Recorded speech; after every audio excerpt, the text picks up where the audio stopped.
আশা করছি thumbnail and title দেখে তোমরা বুঝতেই পেরেছো আজ ছিল পিসুমনির বাড়িতে শান্তি মায়ের পুজো। ঠিকঠাক করা হচ্ছে, ইট পেতে ওপরে কাগজ দিয়ে এখন দিদি এটাকে ঠিকঠাক করার চেষ্টা করছে।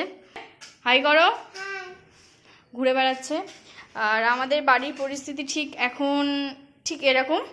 এখানে সব জিনিসপত্র রাখা হয়েছে, আলপনা দেওয়া হয়েছে, এগুলো আমার ছর্দি দিয়েছে। আর এই যে ঘুরঘুর ঘুরঘুর ঘুরঘুর ঘুরঘুর করেই যাচ্ছে। আর এটা হচ্ছে আমার বড়দি দিয়েছে। শ্রীটাও দেখো কত সুন্দর বানানো হয়েছে।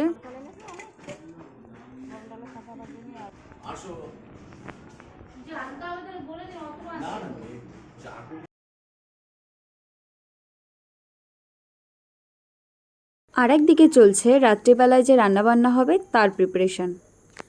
মাকে যে ভোগ নিবেদন করতে হবে তার মধ্যে তো 5 রকম ভাজা মাস্ট, তারই কাটাকুটি চলছে। আর এদিকে সবাই গোল করে বসে লাঞ্চ করছে। তোমরা এতক্ষণ যে ক্লিপগুলো দেখে মনে হতে পারে যে আমি ওইখানেই ছিলাম, বাট না, আমি এখন বাড়ি থেকে বেরোচ্ছি। আমি, পিয়ালি, দাদা আর তুলি তথা খুব কান্নাকাটি করছিল আমরা সবাই বেরিয়ে যাচ্ছিলাম বলে, তাই ওকে বলা হচ্ছিল যে তুই বস, আমরা কিছুক্ষণ পরে এসে তোকে নিয়ে যাচ্ছি। তো চলো যাওয়া যাক। আমাদের বাড়ির থেকে কিন্তু পিসুমনির বাড়ির ডিস্টেন্স বেশ অনেকটা। ভাবলাম রিয়াকশনটা ক্যাপচার করবো, কোনো রিয়াকশন নেই। হ্যালো,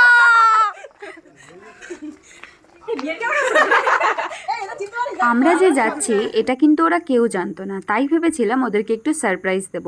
কিন্তু সারপ্রাইজ আর থাকলো কই, গাছের ফাঁক দিয়ে ঠিক দেখে ফেলেছে যে আমরা আসছি। কানহাকে দেখলে তো কি সুন্দর জুঁই ফুল পরে বসে আছে, আর সিংহাসনগুলো খুব সুন্দর করে সাজানো হয়েছিল। তারপর চলে গিয়েছিলাম ঠাকুর আনতে। পিসুমনির বাড়ি থেকে বেশ অনেকটা ডিস্টেন্সে ঠাকুর অর্ডার দেওয়া ছিল।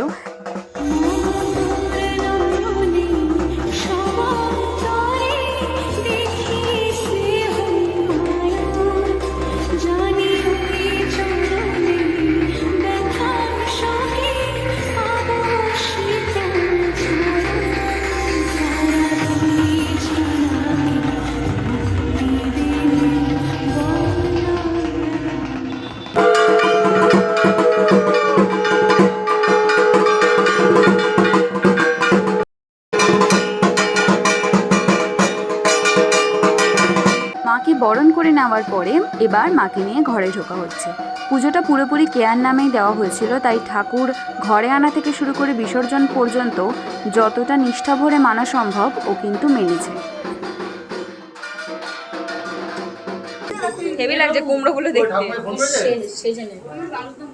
ভোগ রান্না থেকে শুরু করে ঠাকুরের গোছগাছ সমস্ত তোড়জোড় চলছে। আমরাও মিনহোয়াইল রেডি হয়ে গেছি। আর কালী পুজো মানেই তো লাল শাড়ি।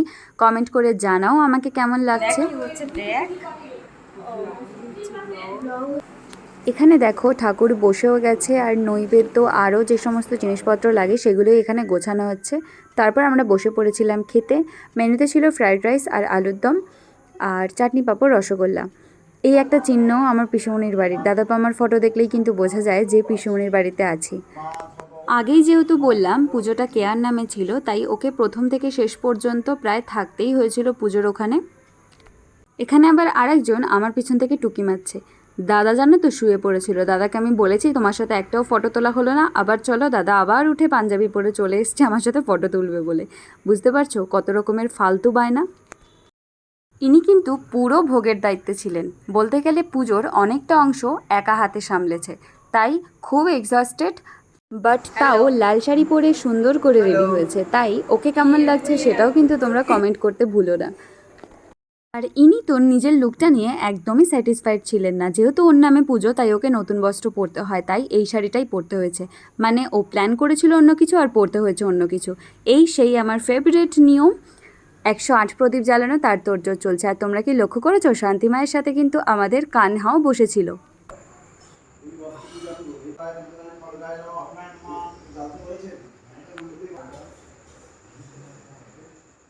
সেদিন যেহেতু ঝড় বৃষ্টি হচ্ছিল, তাই সকলেরই একটু টেনশন ছিল লোডশেডিংয়ের।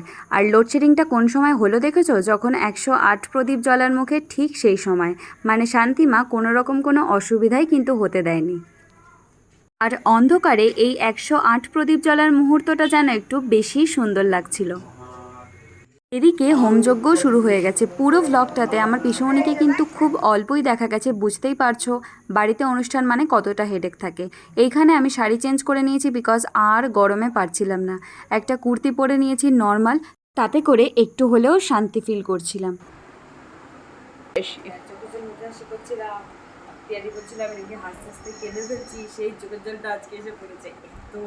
এদিকে যজ্ঞ কমপ্লিট হয়ে গেছে আর আমরা যজ্ঞের টিপও পরে ফেলেছি। এবার মায়ের বিদায় বেলা। যেহেতু ভোরের আলো ফুটে যাচ্ছিল তাই লাস্টের দিকটা একটু তাড়াহুড়ো করেই মাকে বরণ করতে হয়েছে।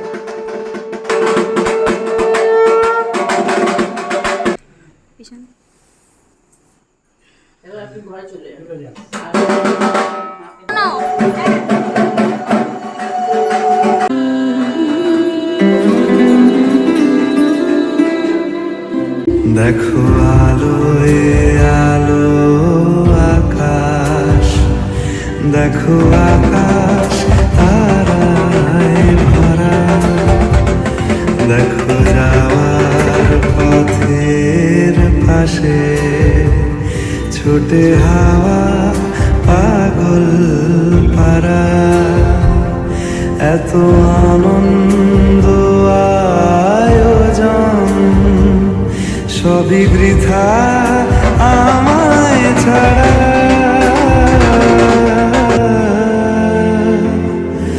ভরে থাকুক আমার মুঠো। আমাদের ফিরতে ফিরতে তো সকালই হয়ে গেছিলো। আজকের ভিডিওটা কিন্তু এতটুকুই থাকলো। কেমন লাগলো অবশ্যই জানিও।